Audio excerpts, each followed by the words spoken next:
Tolee, hundumtu keessanuu nagaadhaa warri karaa yuutuubiin hordoftanii akkasuma warri immoo kallattii garaagaraatiin viidiyoo keenya kan argattanii hordoftan nagaan isiniif haa ta'u. Egaa barumsi keenya marsaa kanarratti kutaa 25ffaarra immoo jalqabnee kan ilaalaa jirru waa'ee gareewwan jechootaati. Egaa yeroo darbee gareewwan jechootaa barnoota keenya kutaa 25ffaa isaa amma fuula iskiriinii irratti argitan kanaan jalqabneetoo turre jechuudha gareewwan jechootaa. Egaa akka afaan Oromootti gareewwan jechootaa bakka gurguddoo shanitti qoodamu jennee ilaallee turre. Isaanis maqaa, maqibsii, xumura, xumibsii fi durduube jennee iddoo gurguddaa shanan kanatti hayyoonni afaan Oromoo qoodaniiru jennee isaan kana ilaallee turre. Egaa akkuma yeroo darbe jennetti immoo isaan kana tokko tokkoon ni ilaalla jenneeti kan walii galle. Kanaaf gosoota yookiin gareewwan jechootaa kana keessaa yeroo jalqabe waa'ee maqaa ilaallee turre. Egaa maqaan jechuun maal akka ta'e ilaallee turre, hiikkasaa ilaallee sanaan booda akkasumas immoo maqaanis immoo iddoo gurguddaa kan mataa isaatti qoodama jennee jirra. Egaa iddoon gurguddaatti qoodamu illee iddoo shanitti qoodama jennee ilaallee turre kan maqaan dhuunfaa isaatti jechuudha. Isaan kunis maqaa dhuunfaa, maqaa gamtaa, maqaa dimshaashaa, maqaa meeshaa, maqaa killiyyaa jennee akka kanatti iddoo shanitti qoodnee turre jechuudha. Egaa isaan shanan kana keessaa immoo maqaan dhuunfaa maal akka ta'e ilaallee turre yeroo darbee, akkasuma immoo fakkeenyaaf isaa fudhannee fakkeenyota wajjin ilaallee turre, akkasuma immoo amaloota adda isaan taasisan ilaallee turre. Ittuma fufnee immoo maqaalee gamtaa ilaallee turre, gosoota qoodama maqaa kana keessa lammaffaa maqaa gamtaa ilaallee turre kan maal akka ta'an, akkasumas immoo waamicha maqaa gosa akkamiitiif akka fayyadan ilaallee jirra. Akkasuma immoo maaltu adda isaan godha, amaloota isaan qaban maqaa kaawwan irraa maaltu adda isaan godha kan jedhu maqaa isaanii kana yookiin fakkeenya isaanii kana fudhannee ilaallee turre jechuudha. Egaa har'a immoo barnoonni keenya itti fufee barnoota kutaa 25ffaa sana gara kutaa lammaffaa isaatti yookiin immoo kan gaafa torbee darbeerraa hafee har'a itti fufnee walii wajjin ni ilaalla.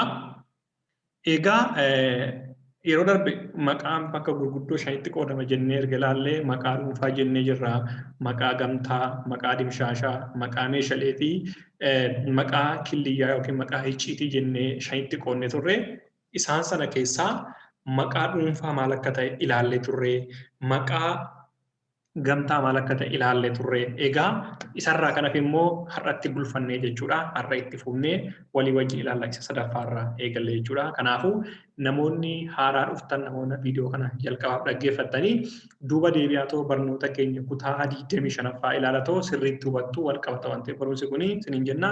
Akkasuma immoo namoonni gara chaanaalii keenya amma haaraa taatanii dhuftan barumsi keenya yoo isin tolee, viidiyoon keenya yoo isin tolee laayik godhaa, akkasuma immoo chaanaalii keenya illee sabiskiraayib godhaa. Yoo immoo namoota biraallee hin fayyadattanii yaaddanii sheer godhaa isiniin jechuu dandeenya barbaanna. Akkasumas immoo namoonni nu wajjin itti fuftanii guyyuudhaan barachuu barbaaddanii karaa garee keenya teelegiraamii waamicha qubee yookiin immoo karaa garee waatsaappii waamicha qubee jedhu nutti dabalamuu ni dandeessu yookiin immoo liinkiiwwan isaa jechuudha kan garee kana lachuuyyuu garjallaa viidiyoo kanaati ni argattu. Egaa gara barumsa keenya irratti deemna. Egaa maqaalee dimshaashaa yookiin immoo duuchaa kan jedhaman maali kan jedhu walii wajjin har'a ni ilaalla jechuudha. Egaa maqaalee dimshaashaa yookiin duuchaa jedhamu jechuudha. Isaan kun yookaan dimshaa jechuun duuchaa jechuun tokkuma hiikansaa. Egaa maqaalee dimshaashaa yookiin duuchaa kan jedhaman maqaalee wantoonni adda addaa iddoo tokkotti ittiin waamamanidha. Egaa asirratti yeroo darbe maqaa gamtaa ilaallee ture. Maqaa gamtaa jechuun maal jechuudha jennee maqaa wantoonni amala wal fakkaataa qaban iddoo tokkotti ittiin waamamanidha. Amaloota wal fakkaataa kan qabanidha kan gamtaa jechuudha. Amaloota wal fakkaataa qofa warra qabanidha. Fakkeenyaaf amma saree yoo jenne sareen amaloota wal fakkaataa qaba. Nama yoo jenne namni amala wal fakkaataa qaba. Muka yoo jenne akkasuma. Kanaafuu warroota akkasiitiin maqaa gamtaa jenna akka walitti isin jalaan buunee fi dimshaasha kan jennu garuu maqaa wantoonni garaagaraa yookiin wantoonni adda addaa iddoo tokkotti ittiin waamaman maqaa dimshaashaa yookiin duuchaa jenna jechuudha. Dimshaashumatti yookiin duuchumatti wantoota garaagaraa walitti qabnee yommuu maqaa tokko kenninuu fi maqaan sun maqaa dimshaashaa yookiin maqaa duuchaa jedhama jechuudha. Isa kana immoo fakkeenya yoo fudhanne isiniif galaa fakkeenya fudhannee ilaalla itti fufnee.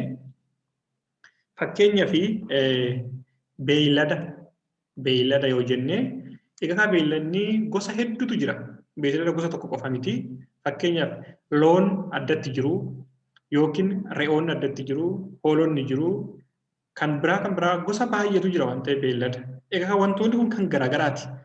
Amala wal fakkaataa qaban miti. Walumatti qabnee beeylada kan jennu kan achi jala jiran beeylada jedhanii kan ramadamu hunduma isaayyuu maqaa dimshaashaa fi beeylada jenna jechuudha. Achi keessaa garuu fakkeenyaaf loon yoo jenne loon addatti maqaa gamtaati. Maaliif loon amala wal fakkaataa qabu. Hoolaa yoo jenne hoolaan amala wal fakkaataa qabu addatti maqaa addaa qabu. Re'een maqaa addaa, fardi, harreen maqaa adda addaa qabu isaanii. Garuu hunduma isaa kana walitti qabnee beeylada gaafa jennu maqaa dimshaashaa jedhamu jechuudha. Fakkeenyaaf uummata yoo fudhanne uummata yoo fudhanne egaa uummanni gosa garaagaraa jira lafa adda addaarraa walumatti qabnee uummata gosa kamiyyuu ta'e walumatti qabnee uummata jennee egaa kun maqaa dimshaashaati. Akkasuma bineensota gosa garaagaraa jira bosona jiraatanii isaan kana walitti qabnee bineensota jennee yookiin bineensa jennee akkasitti waamna jechuudha. Koree illee maqaa dimshaashaati. Maaliif koree garaagaraa jira. Koree hojii raawwachiiftuu, koree hojii maalii, koree maalii jennee maqaa adda addaa kenninee sana garuu walumatti qabnee maqaa dimshaashaa koree kan jedhu waamna jechuudha. Waldaan illee akkasuma maqaa dimshaashaati. Horii maqaa dimshaashaati. Afoosha kan jennu akka kanatti maqaa dimshaashaati jechuudha. Egaa asirratti akka kanatti maqaa walitti qabaadhaan waamnu maqaan akka kanaa kuni egaa maqaa dimshaashaa. Egaa asirratti horii kan jedhu kun tarii xiqqoo namoota naannootti hiikaa garaagaraa qaba. Egaa horii yeroo jennu al tokko qabeenya kan jennu ta'a jechuudha. Qabeenya yoo jennu immoo namni wanta qabu waan baay'eedha waan ta'eef walumatti qabnee qabeenya nama tokko jechuu dandeenya bakka horii kana qabeenya jechuu dandeenya. Haa ta'u wanta tokkotti immoo horiin immoo loon qofatti illee yeroo itti hiikamu jira. Egaa kun akkaatuma hiika isaati. Egaa horii kan jennu kuni walumaa galatti qabeenyatti fudhatamee asii fudhadhee irra fakkeenyatti barbaachisaa ta'e kan akkuma hiika naannootti fudhachuu ni dandeenya jechuudha akkasiin dogongorsiisne. Inni biraa maqaalee dimshaashaa kana maqaa biraarraa adda kan isaan godhu amala addaa tokko qabu. Amala baay'ee addaa tokko qabu isa hin ilaalla. Egaa maqaaleen dimshaashaa kun maqaalee biraarraa kan adda isaan taasisu yaada danoomaa of keessaa osoo qabanii yaada qeenxeen ibsamuu isaaniiti. Yaada danoomaa isa kana maal akka ta'e ilaalla. Yaada danoomaa of keessaa osoo qabanuu yaada qeenxeen ibsamu, yaada qeenxeedhaan ibsamu maal jechuudha kan jedhu immoo ilaalla jechuudha. Kun amaloota maqoota dimshaashaati. Amala adda isaan taasisu jechuudha. Yaada danoomaa of keessa qabu maqumni isaanii danoomaa garuu immoo gaafa ibsaman gaafa barreeffama keessatti fayyadamnu yookiin gaafa yaadicha ibsinu akka qeenxeetti ibsina. Akka qeenxeetti ibsina jechuudha. Egaa kuni amala adda isaan taasisudha jechuudha maqoota dimshaashaa kanneen. Fakkeenya mee ilaalla. Mee uummata kan jedhu haa fudhannu. Egaa mee kana lamaan wal dorgomsiisne ilaalla. Uummanni maal jedhan kan jedhuu fi uummanni maal jedha kan jedhu isaan kana lamaan wal dorgomsiisne ilaalla. Egaa fakkeenyaaf uummanni maal jedhan kan jennu kuni amma asirratti uummanni inni jedhu kuni maqaa dimshaashati. Nama tokko bakka bu'a miti. Uummata Oromoo jenne fakkeenyaaf uummanni Oromoo miliyoona 50 miliyoona 60 ta'uu danda'a. Kanaaf uummata Oromoo jennu kun miliyoona kana hunda bakka bu'a jechuudha. Kanaafuu maal agarsiisa jechuudha? Danooma agarsiisa. Danooma qaba. Amala danoomummaa of keessaa qaban uumama isaatiin jechuun wanta baay'ee bakka bu'an malee wanta tokko iyyuu miti. Kanaafuu danooma of keessaa qabu. Haa ta'u malee danooma iyyuu of keessaa qabaatan malee yookiin baay'ina iyyuu agarsiisan malee gaafa ibsaman garuu akka qeenxeetti ibsamu. Fakkeenyaaf uummanni maal jedhan jechuu hin dandeenyu. Maaliif jedhan kan jedhu kuni danooma agarsiisa xumurtuun jechuudha. Akka kanatti miti keessumaa maqaa dimshaashaa. Kanaafuu inni kun sirrii miti jechuudha. Kanatti jechuu hin dandeenyu. Garuu akka kana jechuu dandeenya. Uummanni maal jedha? Egaa uummanni kan jedhu dimshaashaa jennee jirra yookiin immoo danooma agarsiisa jennee jirra. Haa ta'u garuu gaafa ibsinu xumura qeenxee agarsiisuu fayyadamna jechuudha. Kanaafuu uummanni maal jedha? Jenna akka nama tokkootti yookiin akka wanta tokkootti akka wanta qeenxee tokkootti ibsina jechuudha. Kanaafuu uummanni maal jedha yoo jenne kanaafuu inni kun sirrii miti jechuudha. Seerluga afaanii Oromoo keessatti sirrii miti. Kanaafuu danooma agarsiisan malee qeenxeen ibsamu. Uummanni maal jedha jennee akka kanatti qeenxeedhaan ibsina jechuudha. Qeenxeedhaan ibsina. Kanaafuu inni kun sirriidha jechuudha. Egaa danoomayyuu agarsiisan malee amala qeenxeetiin ibsamu kan jenneef isa kana jechuudha. Mee fakkeenya biraa immoo itti fufnee ni ilaalla. Mee fakkeenyaaf waldaa kan jedhu afran. Egaa waldaan maqaa dimshaashatti jennee jirra. Waldaan kan jedhu maqaa dimshaashatti jennee jirra. Egaa waldaa kan jedhu waldoota garaagaraa bakka waldaa hojii ta'uu danda'a, waldaa amantii ta'uu danda'a, yookiin immoo waldaa kallattii garaagaraatiitti mogga'e waldaa barnootaa, waldaa baay'ee jiraachuu danda'a. Waldaa jennee walumaa galatti qabnee jechuudha maqaa dimshaashaa. Isaan kun waldoota baay'ee ofitti qabata jechuudha. Kanaafuu baay'ee agarsiisa. Haa ta'u malee garuu gaafa ibsamanii waldaan hin hojjetan jennee akka kanatti maqaa qeenxee hin taane danooma agarsiisan ibsuu hin dandeenyu jechuudha. Maqaa hin hojjetan, waldaa hin hojjetan jechuu hin dandeenyu. Maal jechuu dandeenya? Waldaan hin hojjetu. Waldaan hin hojjetu. Akka qeenxeetti jechuudha. Akka qeenxeetti ibsuu dandeenya jechuudha. Kanaafuu himni jalqabaa kun sirrii miti. Hima lammaffaa kanatu sirriidha jechuudha. Kanaafuu yeroo hundumaayyuu maqaan dimshaashaa yoo jiraatanii akka qeenxeetti isaan ibsina jechuudha. Egaa kun dogongora dubbii keessattis dogongora barreeffamaa keessattis yeroo baay'ee mul'ata waan ta'eef kanaafuu of eeggannoo taasisuu qabna jechuudha. Akkasuma mee fakkeenya horiin kan jedhu kanaaf fudhadhu. Egaa ammallee horii kan jedhu kuni hiika isaa akkana asirratti fudhadhetti egaa akka loonitti bakka buusee akka loonitti jechuudha. Yookiin horii manaa jechuudha. Horii manaa kan jennu horii manaa kan jennu gosa hedduu jira. Haa ta'u kanaafuu maal jenna jechuudha. Horiin nama waraanu. Horiin nama waraanu. Egaa kan horiin kan jedhu gosa horii gaafaa qaban irratti xiyyeeffata. Gosa horii gaafaa qabanii kan horii gaafaa qaban mana keessa jiru horii gaafaa qaban irratti xiyyeeffata. Egaa akkasumas maqaa dimshaashatti yoo fudhannee horiin nama waraanu. Horiin nama waraanu. Egaa asirratti horiin nama waraanu kan jedhu kuni waraanu kan jedhu kuni akka xumura danoomatti gale kanaafuu isa kanan fayyadamnu jechuudha. Maal jennare horiin nama waraana kan jedhu kana akka xumura qeenxeetti fayyadamna jechuudha. Maaliif horii kan jedhu kuni maqaa dimshaashatti fudhanne. Asirratti durallee isin himera horii kan jedhu kana akkaataan hiika isaa naannootti garaagaraa akka qabeenyatti dhalootatu jira immoo akka horii manaatti yookiin loon warroota loon wajjin walitti qabamanii jiraatan gosoota horii mana keessaa dabalata. Egaa rakkoon qabu fakkeenya kana bineensa jechuun dandeenya yookiin immoo wanta biraa maqaa dimshaashaa bakka buusuu dandeenya. Hundumaafiyyuu yaadichi kan ibsuu barbaade maqaa danoo dimshaashaa warri qaban yeroo hundumaayyuu danooma of keessa yoo qabaataniyyuu akka qeenxeetti ibsamu jechuudha. Akka qeenxeetti ibsamu kanaaf akkasitti akka hubattan hin barbaadaa jechuudha. Egaa kuni amaloota maqaa dimshaashaa kana adda isaan taasisu jechuudha. Maqoota kaawwan irraa. Egaa kana fakkaata maqaan dimshaashaa. Inni afuraffaanii maqaalee meeshaa. Maqaalee meeshaa. Egaa kuni akkuma maqaa isaati jechuudha. Kana jechuun maqaalee meeshaa jechuun maal jechuudha? Maqaalee meeshaa kan jedhaman kan meeshaaleen garaagaraa moggaafamanii ittiin waamamanidha. Egaa meeshaa kan jennu beektuu meeshaa jechuun maal akka ta'e kan meeshaa jechuun wanta lubbuu hin qabnedha. Egaa kan wanta lubbuu hin qabneen immoo wanti qabne meeshaa jennaani. Egaa isaan sana immoo maqaa itti waamnu maqaa meeshaa jedha jechuun kan jireenya keenya guyyaa keessatti fayyadamnu jechuudha. Fakkeenyaaf ammoo waraqaan gosa meeshaa keessaa tokko waraqaadha. Kophee jechuu dandeenya, barcuma jechuu dandeenya, daabboo, aannan, dhadhaa, siree,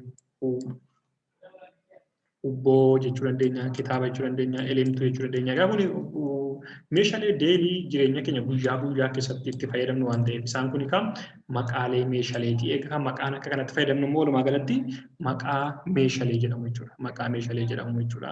Egaa kuni egaa maqaan meeshaalee kun danooma agarsiisuu danda'u, amala qeenxees qabaachuu danda'u, amala feeyyuu haa qabaatan malee isaan qoqqoodama maqaa kaawwan irraa kan dhuunfarraa kan gamtaa kan dimshaasharraa addatti of danda'anii maqaalee meeshaalee jedhaman akka kanatti maatiriyaal namoonni jedhaman akka kanatti iddoo tokkotti ramadamu waan ta'eef isaan kun wal nama mormisiisu jechuudha baay'ee ifaadha. Inni shanaffaa irratti horii isa kun inni shanaffaadha. Isa shanaffaa irratti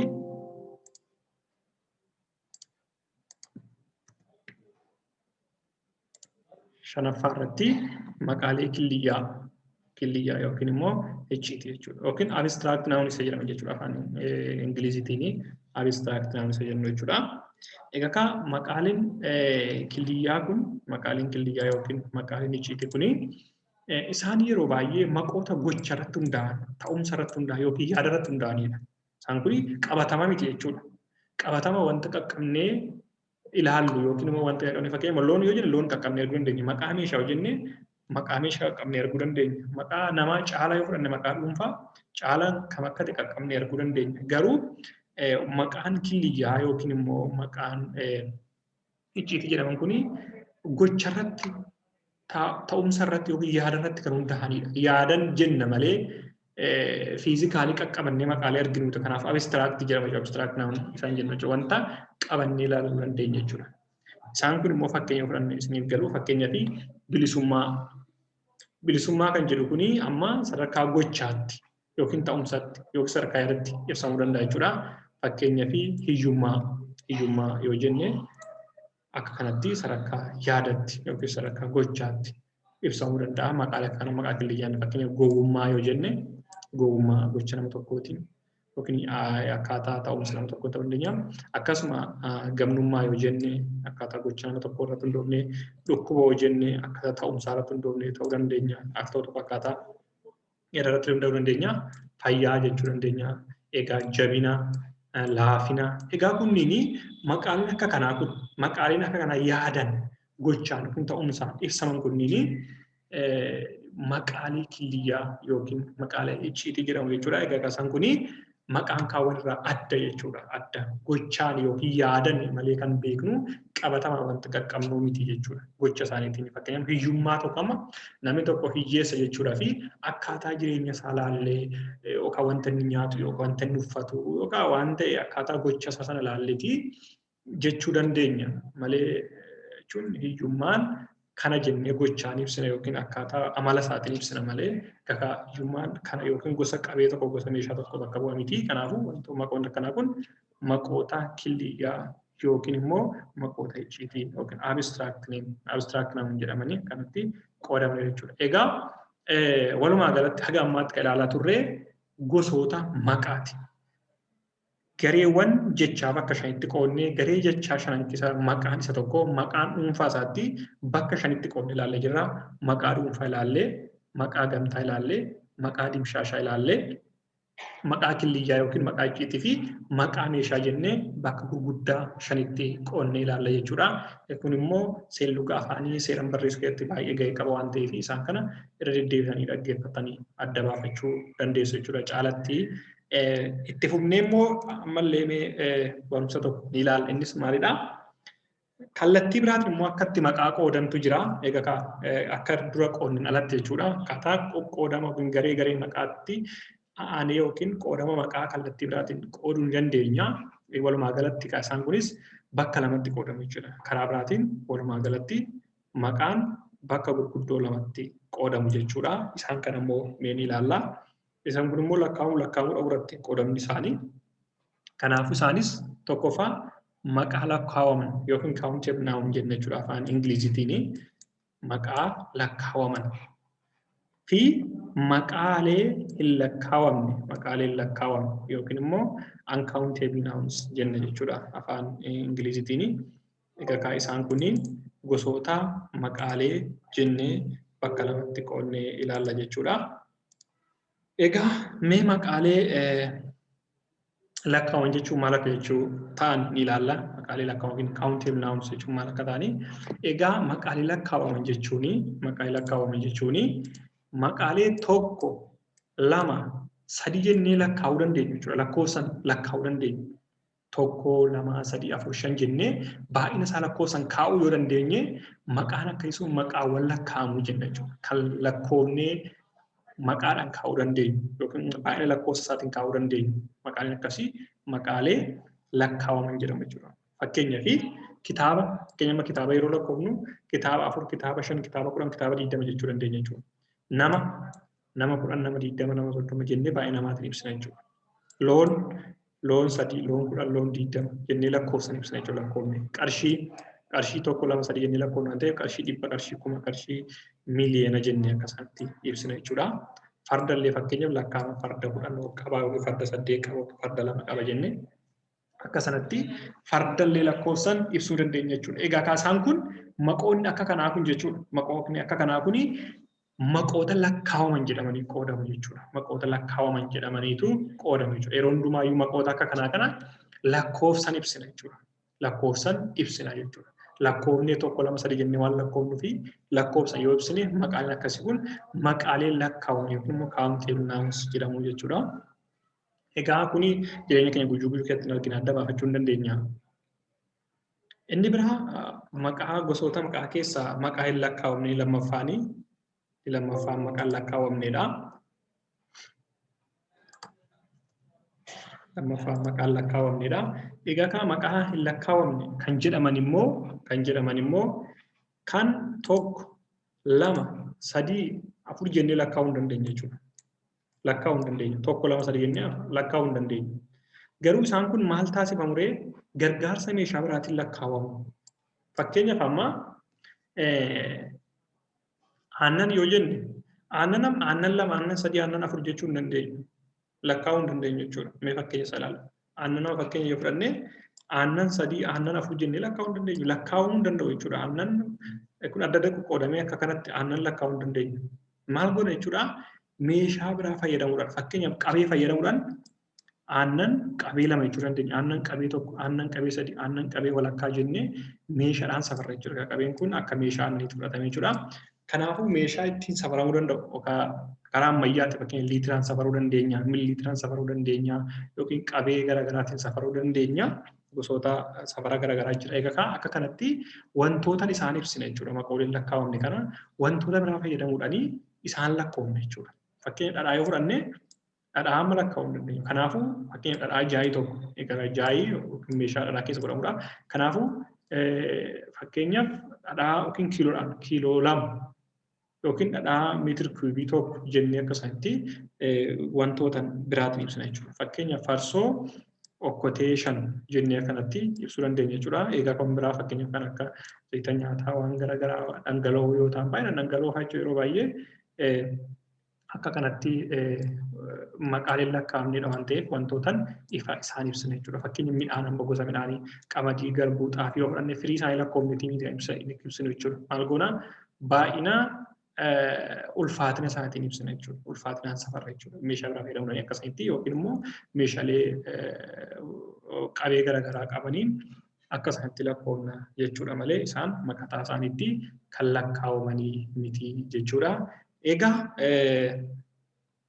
amma tokko har'allee waan dabalataa irratti gosoota qoodama maqaa kallattii lammaffaatiin ilaallee fi kan duraarrallee itti fufnee ilaalle irratti wantoota tokko qobattan abdiin qabaa. Egaa irra deddeebi'aa dhaggeeffadhaa isiniin jechuun barbaada. Egaa barumsi keenya har'a ammoo kana fakkaata.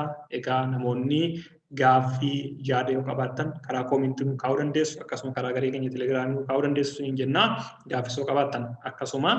Egaa barumsi keenya ammallee waa'ee gareewwan jechootaa itti fufa jechuudha. Yeroo itti aanu keessatti waa'ee maqibsii ilaalla jechuudha. Qoodama gareewwan keessa lammaffaa isa tokkoof waa'ee maqaa xumurre jirra. Isa lammaffaa irratti immoo waa'ee maqibsii yookiin ibsa maqaa jechuun maal jechuudha kan jedhu yeroo itti dhufutti ilaalla jechuudha. Egaa namoonni nu hordoftan itti faana duuka baasaniin jenna. Egaa barumsi keenya har'aa kana fakkaata. Egaa amma sirra deebiin namoonni chaanalii keenya faaraa taatanii yoo viidiyoon keessi tole laayik godhaa, sheer godhaa, yoo isin gammachiisa sabiskiraayib godhaa isin jechuu barbaanna.